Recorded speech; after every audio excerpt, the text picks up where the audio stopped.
Don't forget Elvis, Greg said jokingly. I never forget Elvis, Susan replied, a little annoyed. I can take him with me around the house, but when I go to bed, he's always there, looking after me.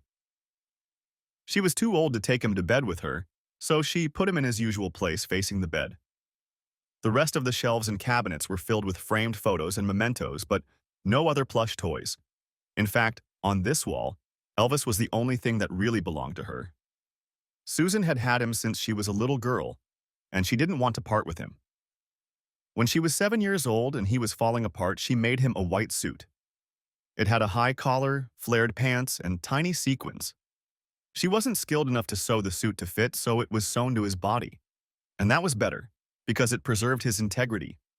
His name used to be Edward, but the day the suit was finished, they renamed him. Elvis watched them get into bed. The next time we go to the cabin, I'm going to fix the dock. It's wobbly, Greg said. You said that last time, she replied. I know, but I forgot my tools last time. Do you mind going alone? I thought you liked staying in the cabin. Honestly, I'm getting a little tired of it. I apologize. Greg inherited the cabin from his grandfather, as well as the house in Southport. My grandfather was a moderately successful author of novels set in the Lake District. He built the cabin with royalties from his first book. Then, when he finished the manuscripts of subsequent novels, he retired to the cabin for final editing. According to him, he enjoyed the peace and quiet. The hut was situated on the south shore of Devoke Water Lake, which at a mile long was the largest of the glacial lakes of the Cumbrian Highlands.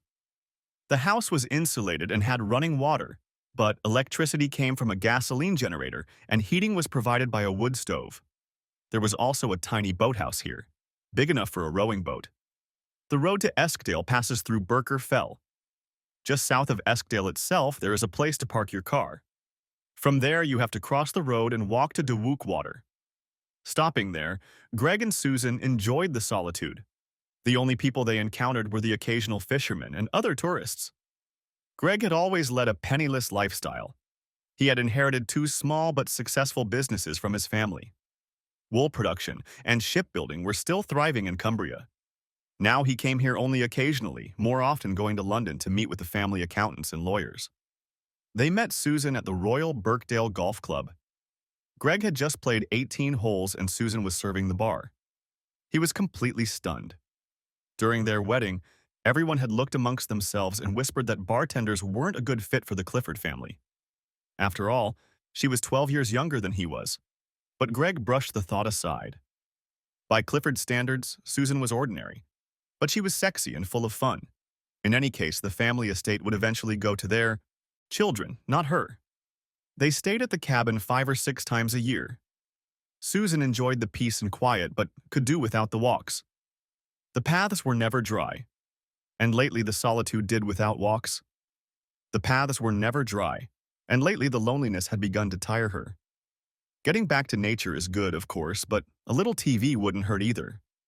Jack Ducker, a local resident and family friend, sometimes came here and looked after the house. To help him out, Greg bought him his first cell phone. They had been married for almost 3 years now, and Susan was bored. She never had money when she was single, but she seemed to enjoy it much more. She hoped the children would satisfy her, but so far they had had no luck. They had recently undergone a checkup that showed Greg had no problems, but Susan was prescribed a course of additional hormones. One day, she overheard Greg discussing it on the phone with a family member. The phrase, "I'm sure she's good breeding material," stuck in her mind. He may have been defending her in his own way, but he'd said she looked like a horse. That didn't comfort her. What would he do if she couldn't get pregnant? Greg was an only child, the last in his lineage to carry the surname Clifford. The family would be furious if a mere barmaid inherited everything, so children were a necessity. She secretly went for more checkups. And then one Thursday, the fateful phone call came. "Hello, Mrs. Clifford. This is Birkdale Fertility Clinic. Would you be willing to have the results of your examination over the phone, or would you prefer to see a specialist?" "It's all right. Tell me now, please. I'm afraid I've got some bad news. We've rechecked your results, and I'm sorry to tell you that you're infertile." "No, is IVF okay?" "I'm sorry, but it won't work, so it's adoption or nothing." "I'm afraid so. Can I mail you the results?" No thank you. I'll pick them up next time I'm in town." That was a serious blow. While the kids were out of town, she and Greg had been discussing various possibilities. And just when their problems were about to be resolved, Greg announced that he wasn't interested in adopting. Susan was horrified that he could now divorce her. He had brought her into another world, a world of privilege. But now, Susan wasn't sure she had ever truly loved him. She wasn't cut out to be one of those ladies who attended soirees. That kind of lifestyle weighed her down. Yes, she had money, but she didn't have many friends her age. The only friend she has had so far is Dee. If Susan couldn't ask her for advice from time to time, she would go crazy.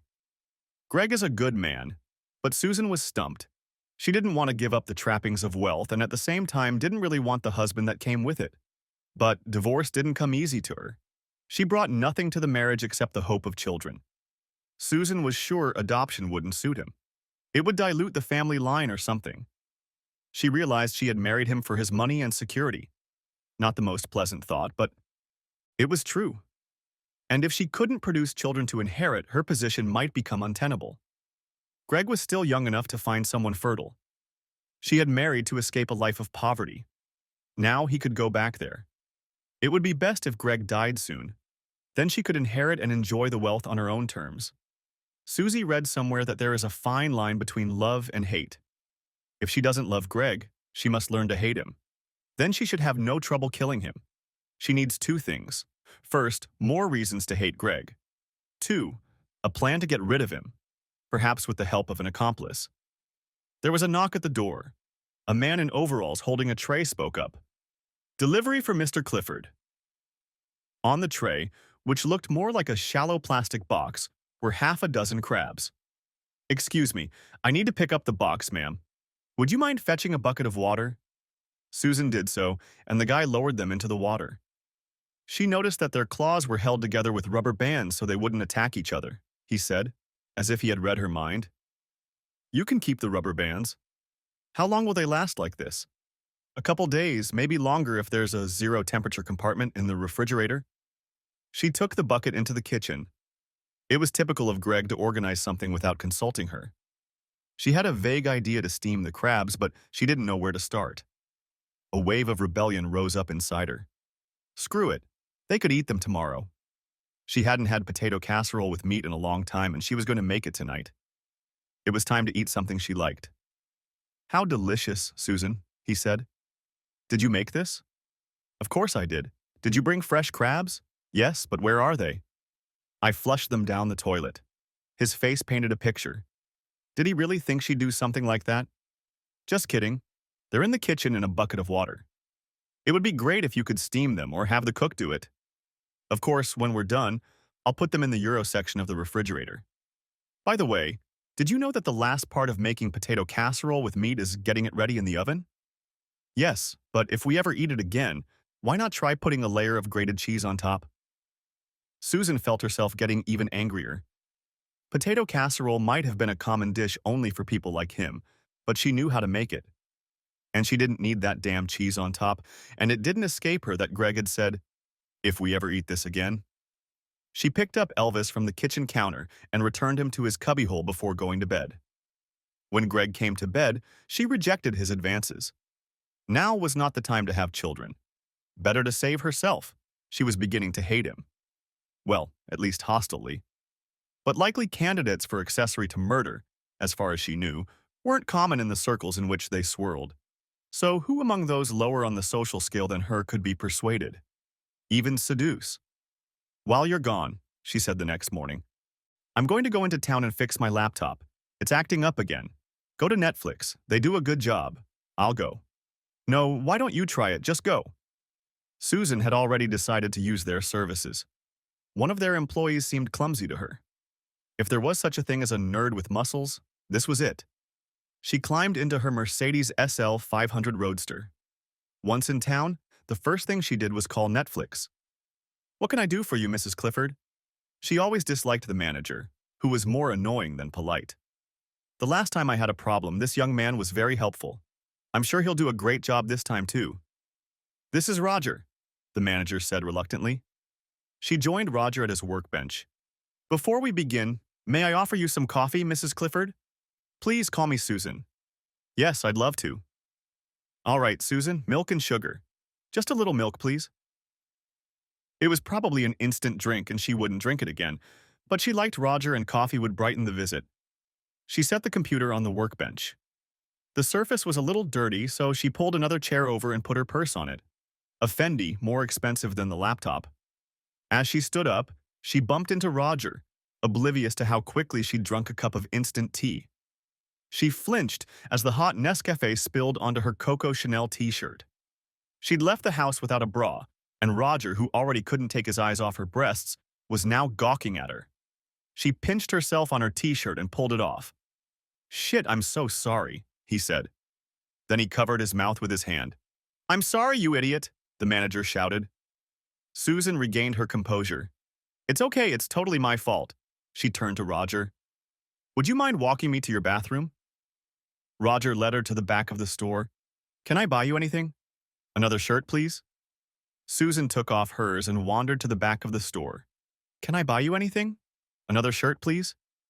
Susan took off hers and soaked it under the faucet. Then she used it to scrub the sticky coffee stains from her breasts. The door opened and Roger appeared. He held out her shirt and stared at her topless in the mirror. She turned and met his gaze. "It looks like you've once again come to the finish line faster than I expected." She was proud of that phrase and smiled as his face turned even redder. He muttered another apology and to his credit looked her in the eye. Then he withdrew, leaving her with a large gray t-shirt with the company logo on it in her hands. Back at his workbench, he still looked confused. "While you were changing, your phone rang," he said. Susan looked up. It was Greg, who was probably checking on her. She ignored him.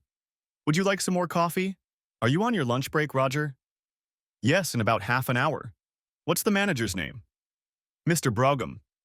"Mr. Brogum, I need to take my shirt to the dry cleaners. Would it be all right if Roger came with me and we had coffee at Costa? I'll explain my computer problems to him and then I'll go home.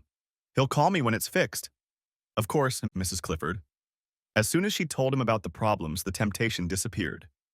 Dry cleaning isn't the most romantic setting, but it'll do. "Will you be working tomorrow, Roger?" "No, I have Saturday off. Are you doing anything special?" "Not really, Susan." "Then how about this? I have a couple of errands to run in town, and then I'll go home and call your Mr. Brewham. I'll tell him you've been a real gentleman and I want you to fix my laptop." "Great. When you're done, take it with you. And tomorrow, come back here and get my shirt. Bring it and my laptop into the house and your debt will be paid." He doesn't really owe her anything, but if he thought he did, it would strengthen her position. She paid the receptionist and gave Roger the receipt. "No problem."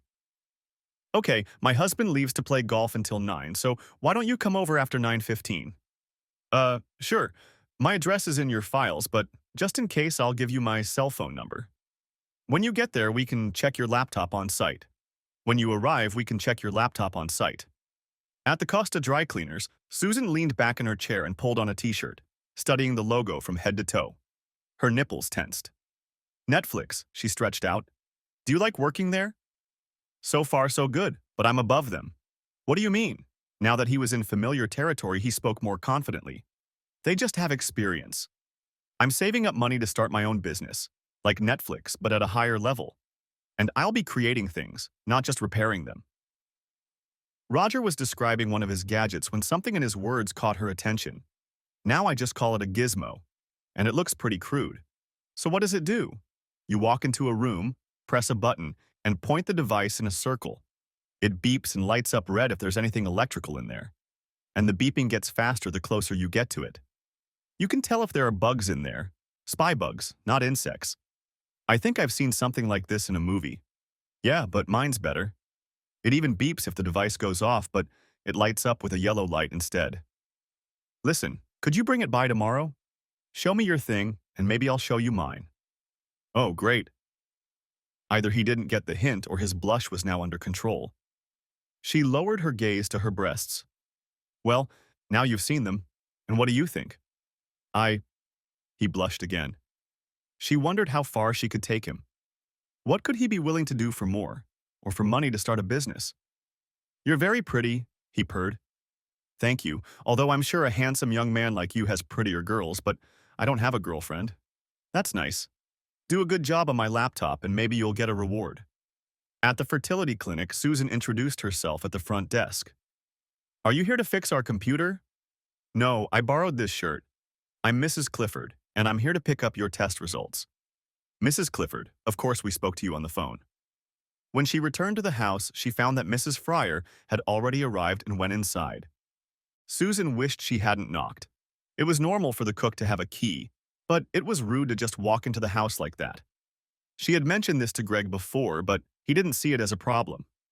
I hear you're having trouble with the steam crabs. Where are they? Here, Susan answered, opening the refrigerator. Oh God, not a good start. I should have kept them in a bucket of water. She actually did a great job, and soon Susan was admiring the appetizing-looking crab salad. It looked good. Greg should be home any minute. I'll wait for him. No, he won't like that. He's having lunch at the golf club and asked me to put the salads in the fridge for tonight. Said you'd have to settle for one last casserole. Fortunately, Mrs. Fryer left before Susan could reply. She was furious. You'll have to do, you arrogant bastard. So he's calling the cook about his dinner plans, not me, she muttered aloud, and busied herself with preparing tonight's meal. She ate the rest of the cold potato casserole. Then she called Dee and poured her heart out, but without mentioning the murder. And finally, she called Roger. What are you doing tonight? Do you mind if an older woman joins you? No, better come back tomorrow. When Greg walked in, she was still furious. How dare you tell Mrs. Fryer about our diet and not warn me? What? I was just trying to help. I called your cell phone, but you didn't answer. Susan ignored the call. I felt like an idiot expecting you to come and have lunch with me. And that stupid woman who knew you were at the club was just messing with me. I'm sure that's not true. You weren't here. You'll never be here. It's not fair. She walked off upstairs, leaving Greg to sit and stare at his salad. When I came back, he was still there. Where do you think you're going? On a date with a friend. And you're dressed like that. Susan looked at herself. Okay, this skirt is the shortest, and these heels are the highest. And the lilac blouse is sheer, emphasizing the lack of a bra. What's wrong with the way I'm dressed? They're just clothes, I've worn them before. She hasn't worn them without me. So now you have to check my clothes before you let me out on the street? You want me to lift up my skirt so you can see if I'm wearing panties? Maybe I'm naked in here? Don't be so rude, and there's no need to be dramatic. You can wear what you like. It was just an observation. He stared at her breasts. Not the first man to do that today. It's cold outside, Susan. You're going to freeze. I have a coat. Where are you going? Why should I tell you? You haven't told me where you are all day? Very well, with whom? With Dee. A car honked outside. It's my cab. Is there something wrong with your car? No, but we'll probably have a few drinks, but I've never played billiards before. It's all right, said Roger. I'll teach you. Why is it so quiet in here? The main bar is full of people. There's a snooker league team in this pub, but it's all mixed up. They usually play midweek, but today they have an away match. Greg threw the last of his salad in the garbage can. He'd told Mrs. Fryer countless times that he didn't like tomatoes, but she never remembered. Or maybe she remembered, but just disagreed. Today was not a good day. Susan hadn't been in the best mood lately, but he didn't know why. He thought about her offer to look up her skirt. Maybe it was a bluff? Surely she doesn't go out without her panties on. With your left hand, spread your fingers like this, forming a stable bridge. Roger took her wrist. Like this? Yes, and with your right hand, hold the thick end of the cue firmly. His right hand encircled hers. Are you sure this is the cue I'm holding? He was breathing in her ear, and she guessed it was his arousal touching her skirt. Greg wandered around the bedroom, not quite sure what he was looking for. In the bathroom, he pulled a cellophane bag from the trash can. Crotchless pantyhose. His wife had gone outside without a bra, wearing crotchless pantyhose. Then, against his better judgment, he looked in the laundry basket where he found a gray Netflix t-shirt. He pulled it out and sniffed it. She smelled like Susan. Elvis sat on the tank and watched him. Do you know anything about this? Greg asked. I think you want to teach me how to play pool so you can paw me with your hands. A different type of pool would be more suitable for that. I'll teach you to swim breaststroke. Arrogant bastard, why do I have to bend over so much? Your chin has to touch the cue to hit it right. Why do you have to bend so close to me? To make sure I put you in the best position possible, Roger replied. His confidence was growing. To make sure I put you in the best position, Roger replied. His confidence was growing. You just want me to bend over so everyone can look up my skirt. There's no one here to peek. But if it bothers you, I can protect your short skirt from prying eyes. How? He let go of her hands and stood directly behind her back. Then, wrapping his arms around her waist, he pressed his crotch against her. Something hard pressed against my ass. That's my thing. If you want, you can take it home tonight. Take me home too. I'll put something else on your ass. He took the bait. Going downstairs, Greg poured himself a glass of Aberlour. What's going on?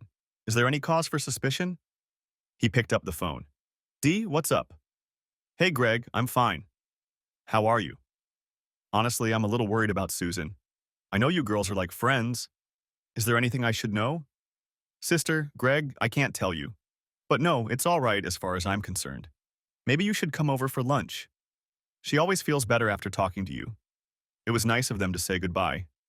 So Dee's home, but Susan's not with her, or she'd know about it. She left with the look of a fallen woman and lied about where she would be. Roger wanted to get in the cab with her. You can drop me off on the way. Susan decided that flirting had gone far enough for one evening, so she said he would have to walk home. But to keep him interested, she kissed him goodnight. A long, wet kiss.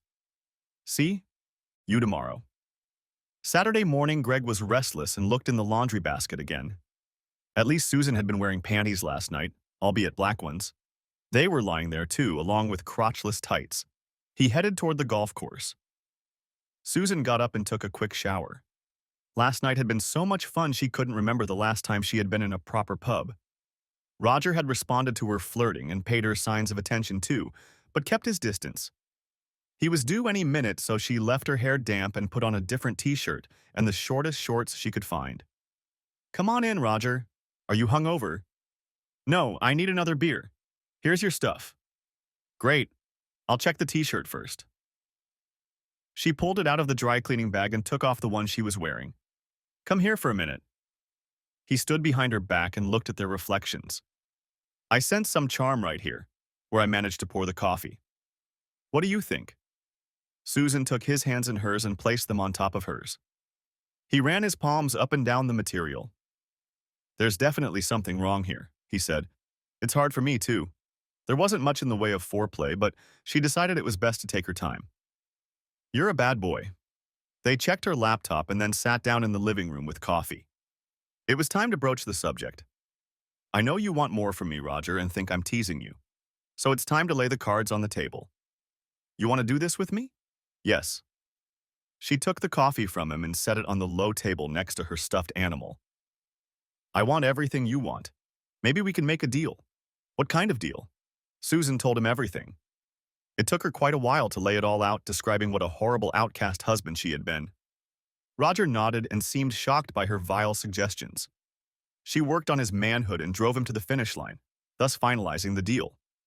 When he left, she took Elvis away. She never heard from you. When Greg got home, Susan was sitting at his computer. Can I ask you something? He asked. Sure. Why was there a Netflix t-shirt in the laundry basket? When I took my laptop in for repair, one of the guys spilled coffee on my Chanel. I had to take it to the dry cleaners, and Netflix loaned me one of theirs. I see. And how long have you been wearing crotchless tights? Susan stopped and turned to face him. What have you been doing, Greg? Sniffing all the dirty laundry? Probably best not to answer that question. I'll answer it if you want me to. But why are you checking? You first. What about May? Since May, I've been wearing crotchless pantyhose. When we went for fertility tests, they diagnosed a mild form of thrush and prescribed a uterine ring and synesticin. We had to abstain from sex for a week. Do you remember? Yeah. After it was over, I started wearing crotchless pantyhose. They're more sanitary. If you'd looked up my skirt when I proposed, you'd have seen this. Or would you rather I go for a night out in stockings? I have a few clues. Now answer. Me. You don't have to be so aggressive. I saw the t-shirt in the laundry basket, and I got curious. And at the same time, I noticed a plastic bag of pantyhose. I didn't think you wore them all summer. Susan thought, no, you don't notice my underwear. You don't notice anything at all. Greg thought that was a good answer, but you lied about going to Dee's. On Sunday morning, they calmed down and were polite. Greg wondered if he'd been a little rude to Susan. He had always been polite, but he was more used to giving directions. He decided to put her mystery evening on hold for later. Okay, she'd shown up without a bra and in a bad mood, but he didn't want to give in to another plausible explanation. You know we're having lunch at the golf club. Yeah, I'll be ready by 12 o'clock. Do you mind if I get there an hour early? I bought a new long start club and I'd like to practice on the course. No problem. I need to do some laundry. Susan was standing at the sink in the utility room. She had thoroughly washed and rinsed all the laundry after the infection. On the way to the garage, Greg stopped behind her and stroked her ear. Friends again? Sure? She turned and kissed him. But I'm not going to hold you, my hands are wet. Did you take everything? Of course I did. He closed the door, and Susan heard the main garage door slam as he started his Land Rover. Her Mercedes was already in the driveway, and she waited until the door slammed shut before picking up the phone. Greg slapped his forehead with the palm of his hand. He'd left his new putter right by the front door, and that was after she'd asked if he'd taken everything. He quietly slipped back in and picked up the bag, then listened for a moment. Have you thought about it, Roger? That's a lot of money, not to mention the nasty things you'll do to me. Yeah, I tried your thing. It's fantastic. The first scan of our bedroom revealed everything electronic, including the light switches. All yellow? The second time it flashed red when it found my cell phone charging. No need to check the other rooms. I prefer sex on a big bed. Well, maybe the headboard. You said you wanted to see everything. There was a pause while Roger spoke. Did you mean it? Yes, but you should bring condoms. We'll do it the next time he's away and you can have everything. I'll put all the equipment in the bedroom and no one but Elvis will be watching us. In the meantime, we need a plan to get rid of Greg. He quietly slipped out of the car and let the Land Rover idle before starting the engine. When he reached the field, he couldn't concentrate and headed for the bar. Alcohol didn't help and he became addicted to pineapple juice. It wasn't hard to guess that her lover, Roger, works at Netflix, but getting rid of him sounds ominous. Did she want to get him out of the way so she could have sex, or did she want to kill him? Their sex life had always been good, albeit a little sporadic. And now they were trying to have a baby. At least Susan had insisted on using a condom with this Roger, though it didn't matter now.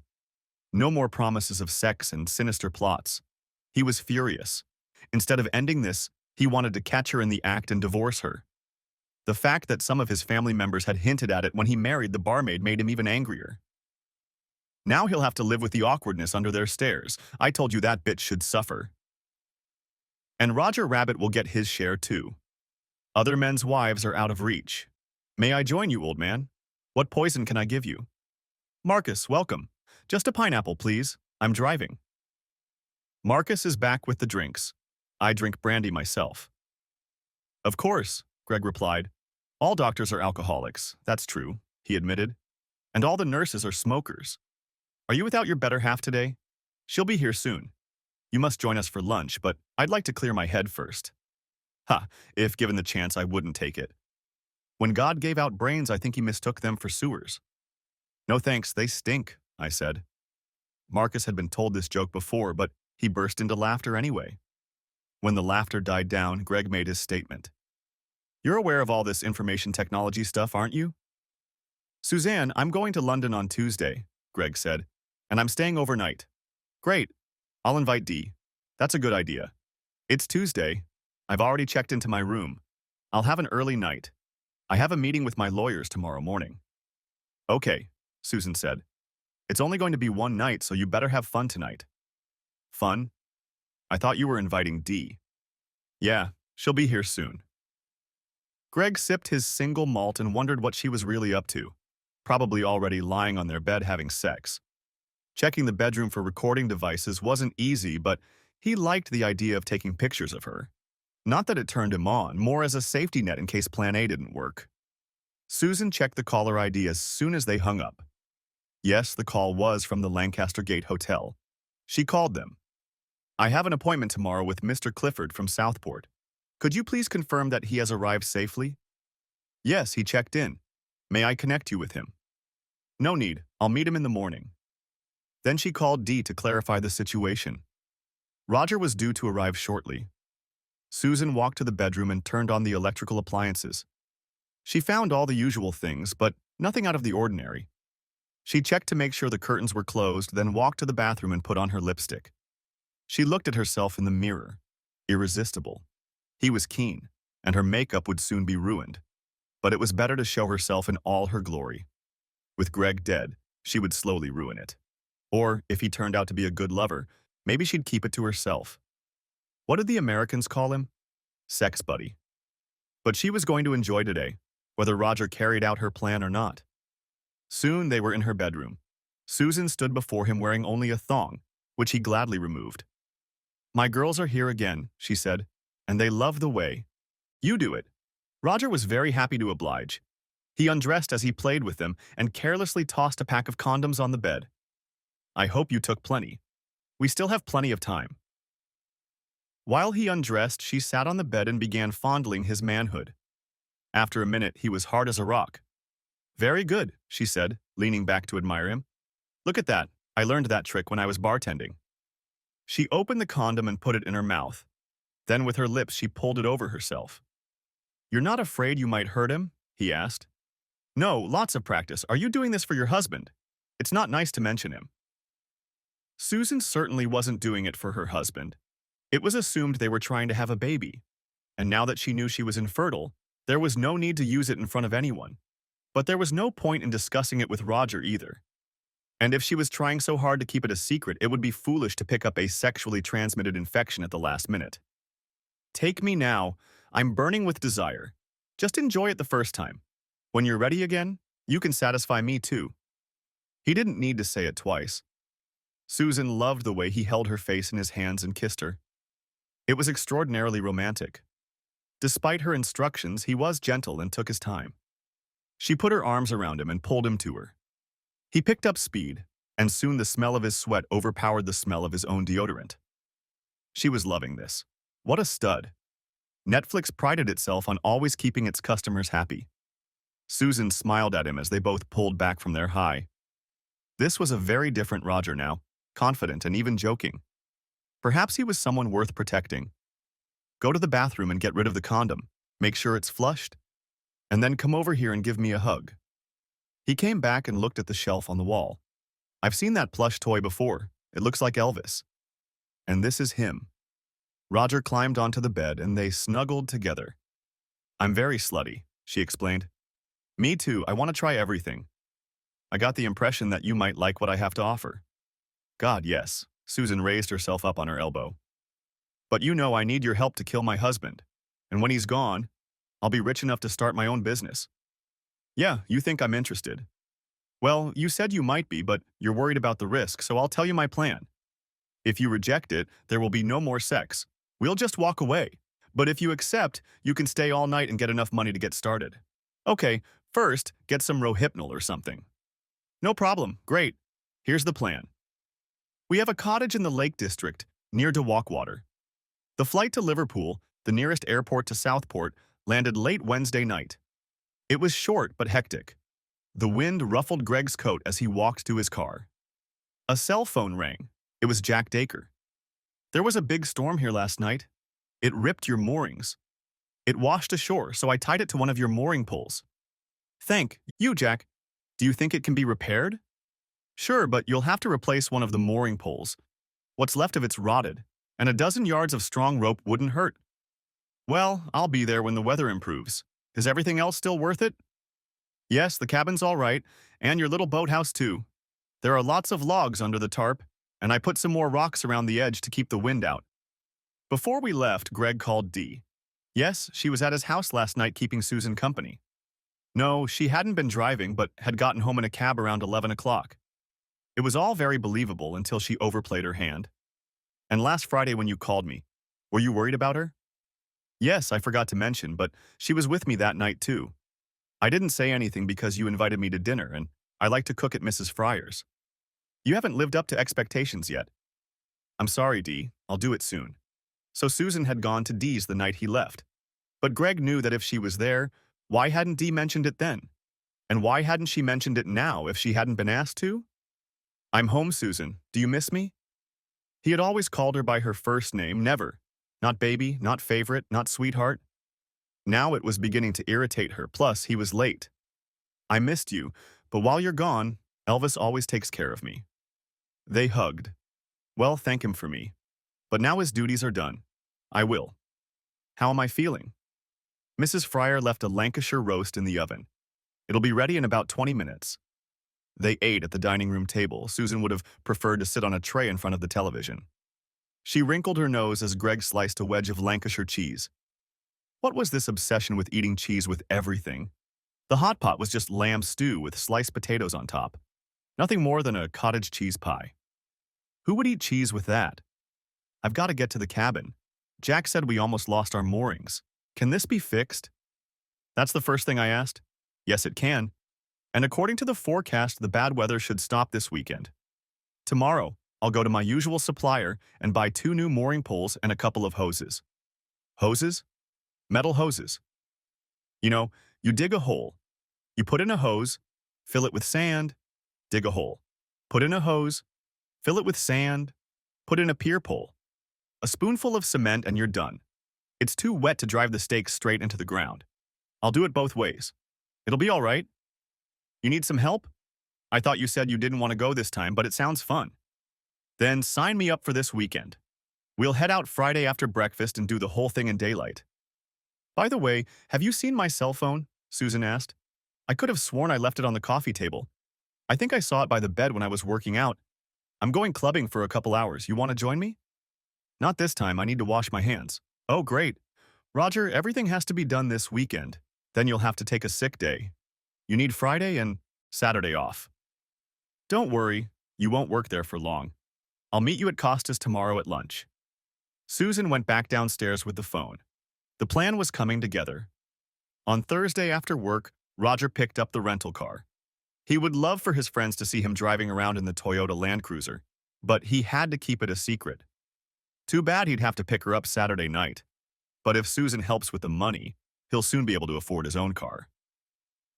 Early Friday morning, Roger pulled onto the M6 highway. Once off the highway, the GPS took him to a small parking lot from which he could drive up to the barn. He didn't need to go off-road, but such a car would look less conspicuous in these parts.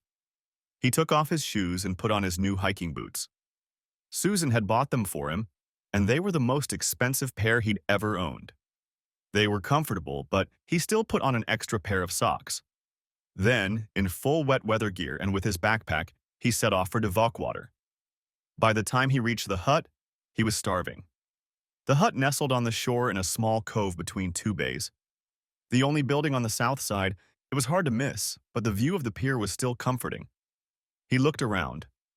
Not a single tree could be seen around the lake, but strangely enough, there was a small island to the left of the lake that was overgrown with trees.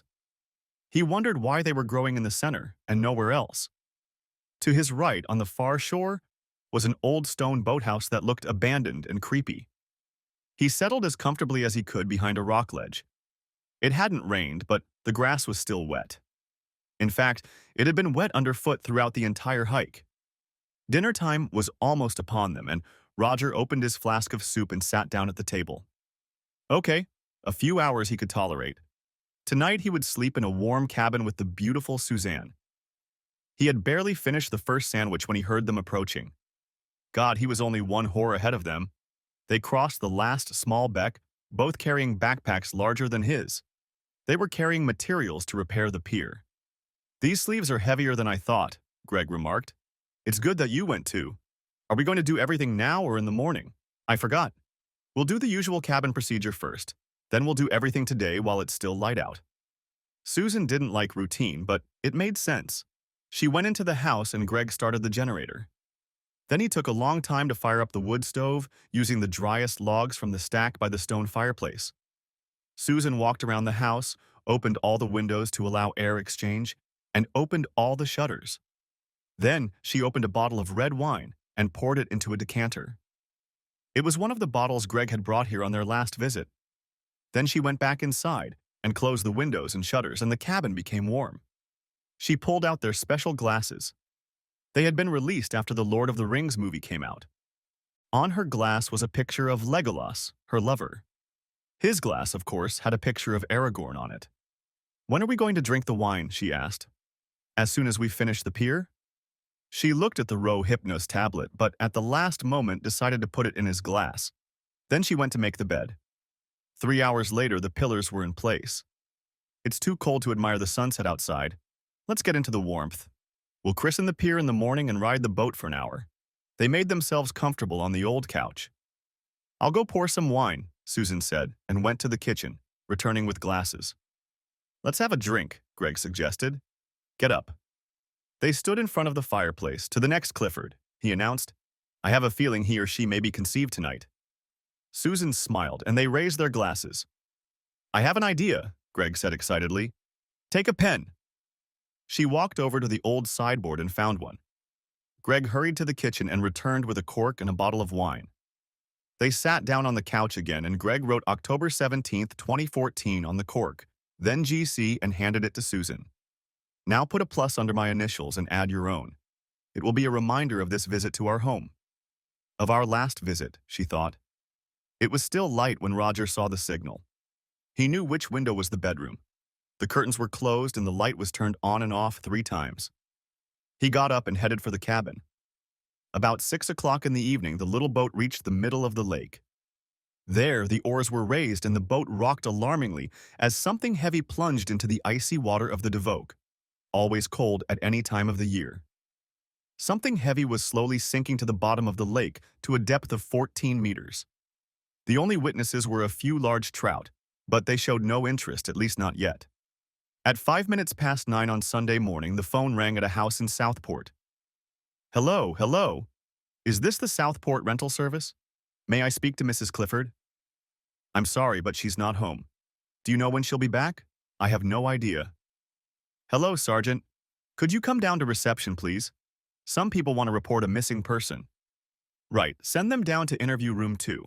Would you like tea or coffee? No thanks. I've seen the programs on TV. Police snacks are always terrible. So, let's start with your name and who's missing. My name is Greg Clifford. I live at 8 Blackpool Road, Southport. My wife Susan is missing. When was the last time you saw her?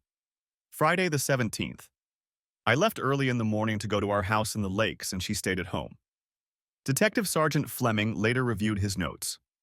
Let me recount the events in chronological order. I understand that on Thursday the 9th, your wife said she would visit her friend Dee Watson the following evening. But on Friday night, she announced that she was actually seeing a younger lover, and you would have to accept that. After that, she left dressed as a fallen woman, to use your own expression. Can you tell me what she was wearing? A see-through blouse with no bra and a short skirt. No panties under the skirt, just crotchless pantyhose. Are you sure? Yes, she lifted the skirt, showed it to me, and said that until she got home, Roger would have her. And what was your reaction to that? I didn't want to lose her. I decided to think about it and see if it wears off in her system. I thought it might be one last fling before we had children. Then you left for London on the night of the 14th. Yes, I told Susan before I left that she had until the weekend to finish the affair or get a divorce. On Thursday, I asked her if she wanted to come to the cabin with me the next day. She loves the solitude of De Wolfwater, and I thought a trip might remedy the situation. She said she'd think about it. But you didn't go. No, you said you went to the lake and fixed the pier yourself. Right, but they didn't stay the weekend. They came back the same night. Why? I thought she was taking advantage of my absence to have sex with that Roger guy. But then he got worried she might run off with him and thought they might steal things or empty the bank accounts. And you say everything was fine in the house, but your wife wasn't there? Why didn't they report her missing right away? Because he gave her until the end of the weekend. She didn't seem to take anything of value, so I kept my word. Yesterday, Sunday, was her last chance to return if she went somewhere else for the last dirty weekend. And the phone call on Sunday? The rental car company wanted to talk to her. Now that I think about it, it's really weird. Her Mercedes is parked in the garage, so I can't imagine why she'd want another car. I'm sorry, Mr. Clifford, but we need to see your house. Can we go over there right now? Sure, no problem. Like I said, I've seen all the TV shows, so I realized that I, a person of interest, am the last person to see her alive, he thought. Thanks for the insight. I'm going to go find a female colleague. Could you come into the bedroom for a moment, Mr. Clifford? Constable Gorton exclaimed. What can I do for you? Sergeant Fleming mentioned a lilac blouse, but I don't see it. I've checked your back room. There's no clothes there, washed or soiled, or in the laundry basket. God, I didn't even think of that. Greg rummaged through the drawers and clothes closet for a long time. Then he sat on the bed, resting his head on his hands. This is going to sound strange, but I usually don't pay much attention to what my wife wears, sorry. No need to apologize, most men don't. Sergeant Fleming joined them. She was wearing the same outfit she had worn during sex with him, a lilac blouse and a short skirt. And as she lifted her skirt, I remembered something else she'd said. Go on, she said. I have 18 pairs of panties, Greg, but I don't wear them with Roger. I just checked. All 18 are here. The only thing missing are the crotchless pantyhose. But oddly enough, her hiking gear and boots are missing, too. Quite an exhaustive description, Sergeant, she said. And here's another thing, Greg said, pulling a Netflix t-shirt out of another drawer. Roger probably works around here somewhere. The cops had taken detailed notes on the location of the cabin before they left, and Greg had given them the key. He himself sat in the living room and reminisced about recent events. Despite Susan's precautions, Greg's idea had paid off. He had placed Elvis in the bathroom, and after she had looked around the bedroom, he had put him back where he belonged. Thus, Greg witnessed the sex. Susan's condom trick was the most impressive, but his stunt with the camera and recorder on Elvis was inspiring. He heard all the details of the murder plot. From that point on, it was simple. The clinking of glasses, running to the kitchen for the cork, pouring the unfinished wine down the sink and pouring himself a new one. While Susan signed the cork, he injected her with Rohypnol. When she passed out, he stripped her naked and laid her on the bed butt up. Then he poured more wine with 2 more pills and placed it on the coffee table next to the note. Drink it all first, Roger, and then take off all your clothes. Warm your hands in front of the fireplace and come on, take me good. Greg signaled from the bedroom and then waited in the kitchen. Roger drank some wine, which only started to take effect when he was finally able to remove his boots. He squatted by the fireplace trying to get his pants off from the wet weather. Greg then dressed his lovers in their camping gear and carried them to the boat. It was already dark when they set out on their trip across the lake. Despite the icy water, the return swim was exhilarating. Then dry clothes, carefully washed goggles, a locked cabin, and a return home. He guessed what would happen next. A rental car in Susan's name is parked by the lake. The boat should drift back to shore toward the lake outlet. The cabin will reveal recent activity and promiscuous clothing. Either the police will drag them into the lake or Susan and Roger will voluntarily come to the surface. Of course, suspicion would arise. Why did the lovers go there so soon after him? A quarrel? A suicide pact? Anyway, the job was done. There was one last detail to take care of. Greg made his way to the bedroom and picked up the teddy bear. In the backyard was a metal barrel for burning trash. He checked it for dry paper and leaves and placed a gasoline can next to it. He reached under his high collar and picked up a scrap of fur. Thanks again, Marcus. He pulled out a small recording device. He wouldn't need the camera after all. He didn't need a divorce. He turned it around and peered into the beer hall. Who would notice the absence of one eye, especially with a tiny camera instead? She brought you in from the restroom. Your job is to keep an eye on her. Greg Loft tossed her into the keg and doused her with gasoline, then tossed in a lit match. When the flames subsided, he went back into the house. He sat down on the couch with a large glass of Aberlour and said loudly, Elvis has left the building. Thanks for watching. Hope you enjoyed it. Subscribe to my channel and watch for the next video.